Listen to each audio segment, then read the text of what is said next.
নমস্কাৰ বন্ধু বান্ধৱীসকল, আপোনালোক সকলোকে মোৰ অন্য এটা ভিডিঅ'লৈ পুনৰবাৰ স্বাগতম জনাইছোঁ।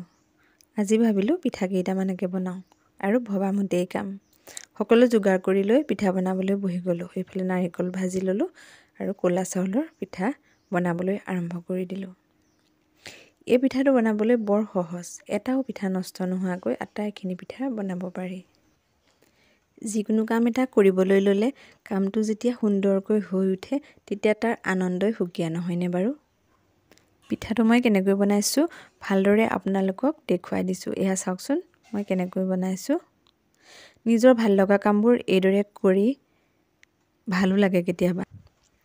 আজি বতৰটোও ডাৱৰীয়া বতৰত জুইৰ কাষত বহি এইবোৰ কাম কৰাৰ আনন্দই সুকীয়া। বন্ধু বান্ধৱীসকল, মই কৰি ভাল পোৱা সৰু সুৰা কামবোৰ ভিডিঅ' আকাৰে আপোনালোকৰ সন্মুখলৈ আগবঢ়াই দিয়াৰ প্ৰয়াস কৰিছোঁ। লগতে এৰি অহা দিনৰ স্মৃতিবোৰ ধৰি ৰখাৰ চেষ্টা কৰিছোঁ। আশা কৰোঁ আপোনালোকে মোৰ ভিডিঅ'বোৰ আঁকোৱালি লয় আৰু মৰম দিয়ে যেন। এয়া মোৰ পিঠাখিনি বনোৱা হৈয়ে গৈছেগৈ আৰু। আজিৰ ভিডিঅ'টো চাই কেনে পালে কমেণ্ট এটা কৰি জনাবচোন। যদি ভাল পালে লাইক এটা কৰিবলৈ নাপাহৰিব। এয়া মই ইমানখিনি পিঠা বনালোঁ। আজিৰ ভিডিঅ'টো ইমানেই আছিল। পুনৰ নতুন এটা ভিডিঅ'ৰ সৈতে লগ পাম। আজিলৈ আহোঁ, বাই।